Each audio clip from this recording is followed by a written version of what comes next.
Pues bienvenidos, queridos oyentes, un nuevo programa de Firmes en la Verdad. No se mete a decir cuáles son las recomendables y no lo puede decir tampoco. Cada padre sabe lo que tiene que enseñar a sus hijos en cuestiones religiosas, éticas o morales. Bienvenidos, queridos oyentes, nuevo programa de HM Radio, Firmes en la Verdad.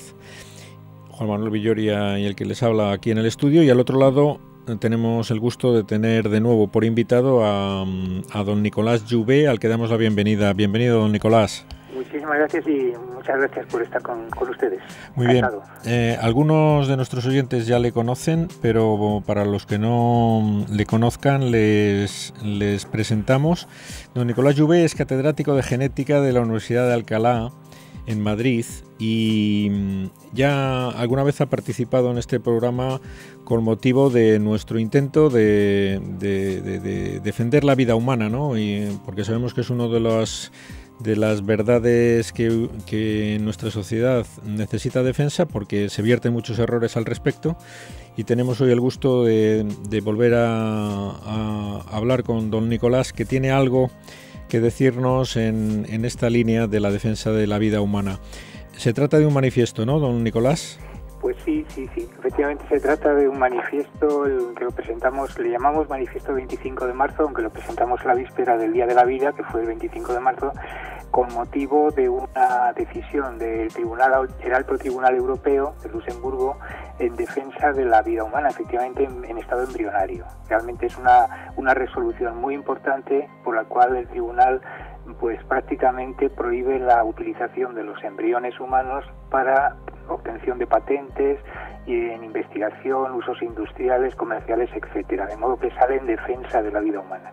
Y ese fue el motivo de ese manifiesto que hicimos varias asociaciones, entre ellas pues Cívica, que es una asociación de defensa de la vida, que la suscribimos muchos científicos y profesionales de distintas áreas, profesionales por la ética, la Asociación de Bioética de Madrid y un largo listado de hasta veintitantas asociaciones de defensa de la vida, para hacer un poquito énfasis en que el gobierno actual debería de cambiar las leyes que fueron modificadas en la etapa anterior del gobierno socialista, la ley de reproducción asistida y la ley de investigaciones biomédicas, que permiten la utilización prácticamente para investigación con pocas cortapisas, vamos a decirlo de esta manera, en investigación, en patentes, en fin, todo lo que ahora el tribunal pues sale al paso y dice que no se debe hacer. ¿Es la primera vez que se define una instancia europea, de la Comunidad Europea, al respecto, o había algún antecedente? Pues la verdad es que un antecedente tan claro y tan contundente como este no lo había, pero vamos, sí que había legislaciones de distintos países, porque claro, en esta materia pues cada país es un poco diferente y han adoptado distintas posturas, pero vamos, la postura de mayor defensa quizás de la vida era la que sostenía Alemania, que es a la que ahora el tribunal da la razón, porque realmente toda esta resolución viene a salir al paso de una demanda del gobierno federal alemán para que defina claramente si se deben o no se deben patentar productos derivados de células troncales procedentes de embriones, por una demanda particular que había habido en Alemania. Entonces lo que hace el tribunal es darle la razón al demandante, que es Greenpeace, en el sentido de que no se deben de utilizar los embriones para investigaciones, ya que supone la destrucción de vidas humanas y que por lo tanto se debe de mantener pues prácticamente la postura que había mantenido Alemania en defensa de la vida embrionaria. Quizás Alemania es el país que más ha defendido la vida en este sentido, ¿no? También hay otros países que realmente han ido en el sentido opuesto o contrario. Quizás uno de los más avanzados en ese sentido de no importar la vida en esa etapa es lo que haya pasado en España, pero debemos de recordar que, por ejemplo, Inglaterra pues tenía una legislación muy parecida a la española. Francia estaba en una postura más o menos intermedia, en fin, cada país era un poco diferente, pero el Alto Tribunal Europeo, que es de obligado cumplimiento para todos los miembros que estamos en su ámbito de la Comunidad Europea, pues ahora obliga prácticamente a que se reajusten las legislaciones a esta nueva resolución. Bueno, sería pertinente quizás aquí recordar al respecto que existe desde luego una industria, pues en concreto me suena a mí, de cosméticos y de fármacos que utiliza embriones humanos. Pues sí, la verdad es que, bueno, sin que se sepa muy declarada y abiertamente, pues sí que existen aplicaciones biotecnológicas derivadas de células humanas. Y bueno, y ya cuando decimos células humanas, no solo células que no provocaran o no fueran de discusión, pero sino también embriones humanos, y esto ya es mucho peor. Tanto células embrionarias como células fetales se sabe que se están utilizando para efectivamente usos comerciales de ese tipo cosméticos y demás. Pero ahora lo que promueve esta demanda y esta resolución es una utilización con fines biomédicos. Realmente lo que ocurrió fue que un determinado biotecnólogo alemán, el señor Bristol, pues había patentado un protocolo de curación del Parkinson, o teóricamente para la curación del Parkinson, a partir de células broncales embrionarias. Y claro, al suscitarse la demanda de Greenpeace, bueno, es que eso no se debe hacer porque estamos, digamos, habilitando un posible protocolo de curación, pero a costa también de vidas humanas, que son las vidas embrionarias. Ese es el origen un poco de la demanda, y que llega al Tribunal Europeo y decide a favor, por supuesto, de la no utilización de los embriones. Pero otros usos efectivamente han estado siempre patentes y más o menos de forma velada, pero se sabe que sí. Importante recordarlo también. De todos modos, también me sorprende gratamente lo que me cuenta que haya sido el promotor de esta demanda, pues una asociación como Greenpeace, que yo le conocía sus actividades ecológicas, pero que yo recordara, desconocía que defendiera a la vida humana como defiende la vida de otras especies.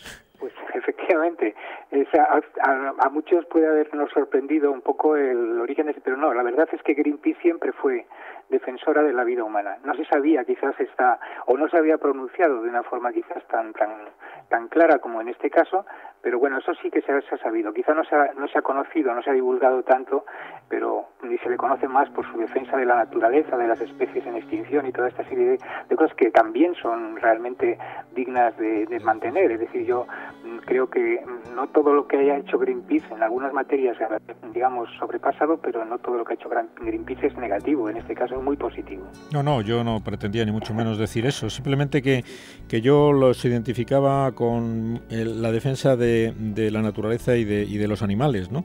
Sí. Y me alegro un montón de que no se restrinja eso su actividad. Incluso es una manifestación de la manipulación de la información que llega a todos, el que esto no nos haya llegado por medios de comunicación pues habituales, ¿no? Porque así como en cuanto Greenpeace hace algo por las ballenas, cosa que me parece muy bien, nos lo meten hasta en la sopa, ¿no? Pero como diga, defienda al embrión humano, pues se lo callan, ¿no? Menos mal a que... Sí, muchas veces, más que en este tipo de instituciones, el problema está en cómo se divulgan las noticias que de ellos surgen, ¿no? Es decir, qué es lo que nos llega por medio de los medios de comunicación. A veces, pues de alguna manera se seleccionan, se filtran, se amplifican o se silencian determinadas cosas, y tienes una noción un poco desdibujada de la institución, como en este caso Greenpeace, que bueno, pues tiene esta buena faceta, que hay que reconocérsela. Sí, no, y desde aquí nuestra modesta felicitación a Greenpeace, que no sé si le llegará. Esperemos. Bueno, ojalá que sí. Ojalá que sí. Bueno, don Nicolás, vamos a ver. A mí me sigue sorprendiendo que en una sociedad que también presume de ser la sociedad de la información, por lo tanto bien informada, ¿no?, pues sea tan analfabeta respecto al conocimiento de lo que más nos debería importar, que es el cuándo empezamos a ser seres humanos y cuándo dejamos de serlo, en una palabra. Y por lo tanto, como se dicen muchas mentiras y muchos de nuestros oyentes pueden estar confusos o desorientados respecto a esto. Le llegan noticias incluso de fuentes médicas, y si me apura, diciendo que han oído que no, que le ha dicho un médico que no, que es un grupo de células, que todavía no tiene forma humana, que todavía no siente. Bueno, una serie de confusiones que nos gustaría aprovechar su presencia en el programa para que nos dejara bien claro la verdad respecto a la naturaleza humana del embrión desde el primer momento. Pues con mucho gusto. Además, creo que ese es precisamente uno de los puntos más importantes del manifiesto, basarse en lo que llamamos nosotros la certeza científica, porque no es una cuestión de opiniones, es una cuestión de certeza científica o basada en los datos reales que nos ofrece, por ejemplo, la especialidad que más cerca me toca a mí, que es la genética. Y cuando hablamos de un embrión, ¿de qué estamos hablando? Pues estamos hablando de un nuevo ser que aparece justo en un momento concreto. ¿Cuándo es ese momento? Pues el embrión aparece justo cuando se fusionan los núcleos gaméticos masculino y femenino. Ahí tenemos ya un cigoto, podríamos decir que es el embrión unicelular, y a partir de ese instante comienza la vida, una nueva vida, porque ese nuevo cuerpo, la nueva realidad corporal que es ese cigoto, tiene una identidad genética distinta al padre y a la madre, y que además le va a acompañar toda su vida. Es la misma identidad genética la que tiene en el estado de cigoto, en cuanto empiece a desarrollarse y proliferar, dar un embrión de varias células, de más células, llegar al blastocisto, implantarse en el útero, seguir su proceso de organogénesis, histogénesis, al periodo fetal. Sí, todo ese recorrido es una misma vida que transcurre en continuidad desde un instante. El instante más, como decíamos, en el que se reúne la información genética, que es de la que depende precisamente todo ese proceso de desarrollo. De modo que esa certeza científica es la que ha servido para que el Tribunal Europeo precisamente dé una definición del embrión, y además una definición que nos satisface plenamente, y porque, como decíamos hace un ratito, realmente es la primera vez que un alto tribunal pues se define tan claramente sobre lo que es un embrión, y dice textualmente que el embrión humano es todo óvulo humano a partir del estado de la fecundación. Todo óvulo humano no fecundado en el que se haya implantado el núcleo de una célula humana madura, y todo óvulo humano no fecundado estimulado para dividirse y desarrollarse mediante partenogénesis. Bueno, todo esto viene a significar algo que realmente la ciencia sabe desde hace mucho tiempo, pero a lo que de alguna manera se ha tratado de orillar, ocultar y no tenerlo en consideración, que la vida humana empieza en el momento de la fecundación. De modo que también, de alguna forma, con esta sentencia, pues queda absolutamente fuera de lugar, ilegitimado, por ejemplo, el falso concepto de preembrión, que es una invención de las leyes, concretamente de la ley británica, que luego la incorpora la legislación española, y es realmente una manipulación del lenguaje. Preembrión no puede ser nada que no sea anterior a la vida humana, ¿eh? De modo que si hubiera el preembrión serían los gametos, pero nunca ni el cigoto ni las primeras etapas del desarrollo humano. Todas las primeras etapas del desarrollo humano es realmente ya una vida humana en estado inicial, en estado embrionario. En fin, esto es un poco quizás lo que podríamos significar, porque además me parece que es uno de los puntos más importantes de esa resolución que llamamos la resolución 34/10 del Tribunal de Justicia Europeo.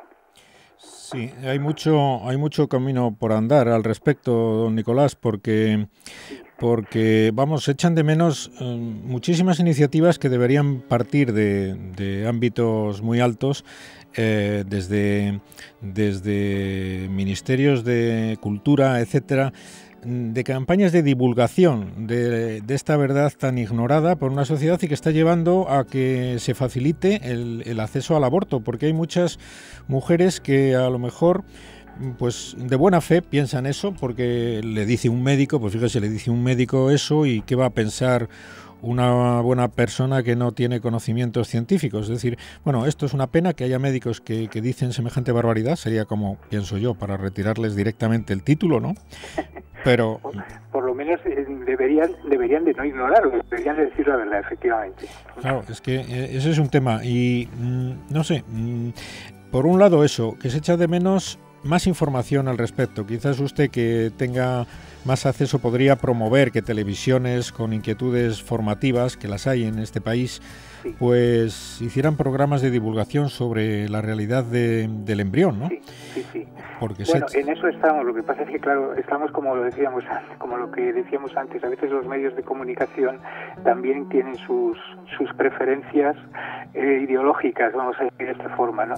Y desgraciadamente en los últimos tiempos, pues toda esta corriente de defensa de la vida, que no es caprichosa, que tiene su base científica, que es además avalada por el propio Tribunal de la Constitución Española, el propio Tribunal Supremo, que define el embrión como un bien a proteger, que habla de una vida humana independiente de la madre. Todos estos términos están en nuestros tribunales, ¿no?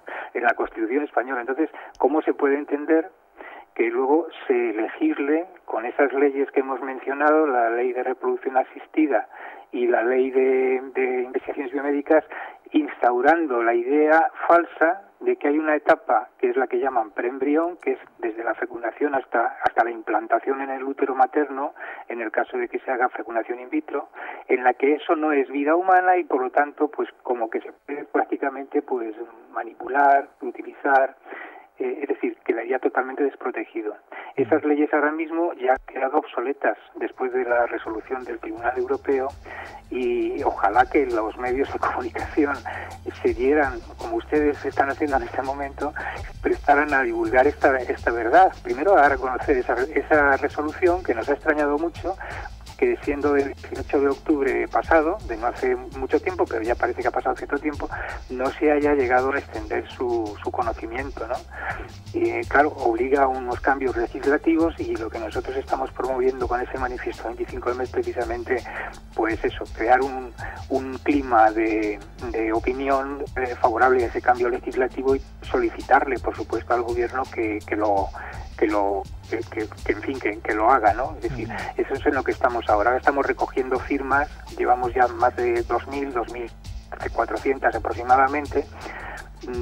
La mayoría de ellas son de científicos, son de personas que firmaron manifiestos anteriores, como el de la defensa contra el aborto, como el de la defensa contra la eutanasia, y son personas que, como nosotros, pues estamos todos deseosos de que se promueva este debate y se llegue al cambio de esas leyes que, pues en contra de nuestros altos tribunales también y del Tribunal Constitucional Español, pues realmente no protegen al embrión.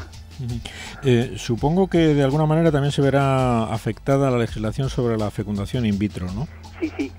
La ley de 2006, de la 14/2006 de reproducción humana asistida, es precisamente la primera, realmente es una ley que reforma otra anterior del año 2003 del Partido Popular, que a su vez reformaba otra anterior, en fin, ya viene desde el año 85, ¿no? Bueno, toda esa serie de leyes de reproducción humana asistida o de fecundación in vitro, pues realmente son en las que ya se introduce el término, desde el principio se introduce el término preembrión, que es un término que en términos biológicos no existe, nadie en biología habla de preembriones, nosotros hablamos de embrión desde el principio, y que por lo tanto ya confunde, de alguna manera manipula la verdad con el fin de alguna manera de polarizar una opinión de que esa etapa inicial de la fecundación in vitro pues no es vida humana y por lo tanto pues como que no se puede hacer con ella de todo.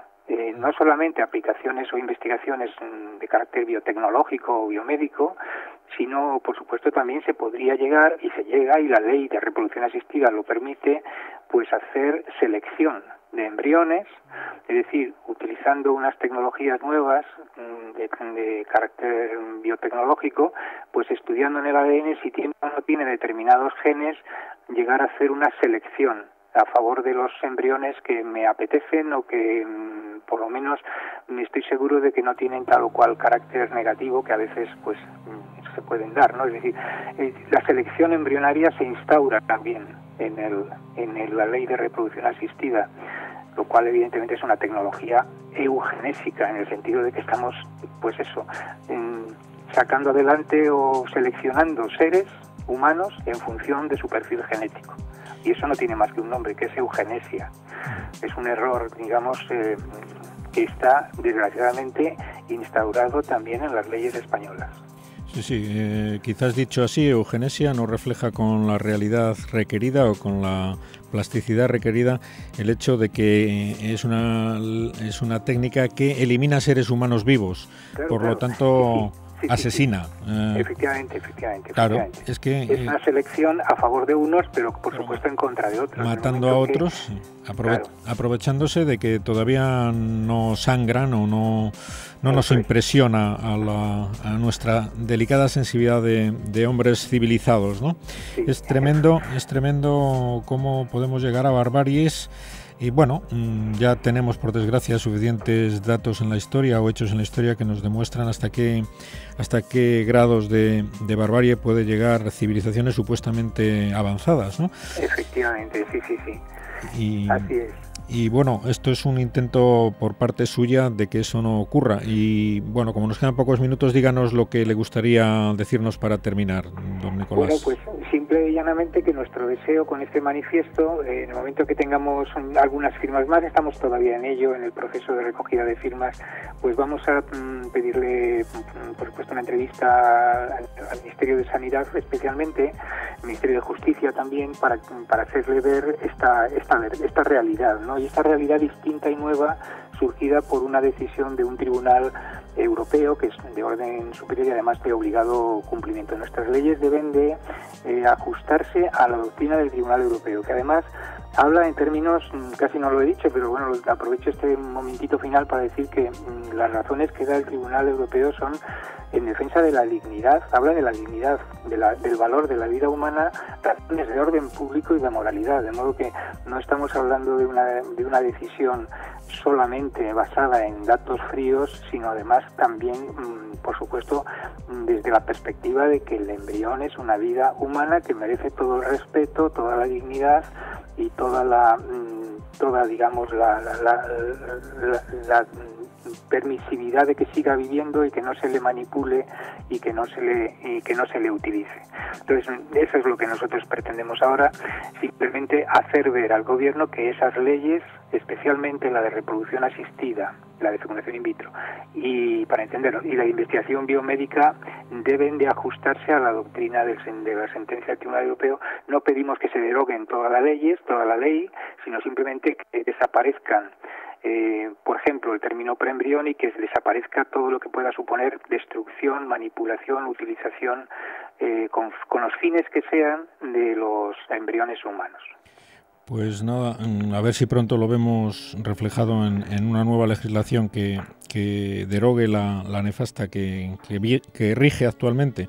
Bueno, sí. Bueno, perdón, una cosa que querría añadir, por supuesto es importante en la defensa en la etapa embrionaria, eso se extiende en el resto del proceso biológico del desarrollo. Me estoy refiriendo, por supuesto, a la etapa fetal. Es decir, la ley que está, por supuesto, dañándonos a todas las conciencias, o por lo menos debería ser así, es la ley del aborto, ¿no? Esa sería evidentemente la que debería también, por las mismas razones, porque es la misma vida, es la vida humana en una etapa más desarrollada, pero siguen siendo seres y vidas humanas que deben de ser respetadas. Y defendidas por la ley. Muy bien, pues nada, solo lo que nos queda es para agradecerle su asistencia al programa una vez más y su actividad en la defensa de la vida humana, que le agradecemos todos. Muchísimas gracias a ustedes porque también están haciendo efectivamente una labor en ese sentido y yo se lo agradezco mucho en nombre de todos los promotores de este manifiesto, el interés que han mostrado por divulgarlo y difundirlo y por difundir también la defensa de la vida. De modo que muchísimas gracias a ustedes. Venga, un abrazo, hasta siempre. Adiós, un abrazo, Nicolás. Un abrazo. Adiós.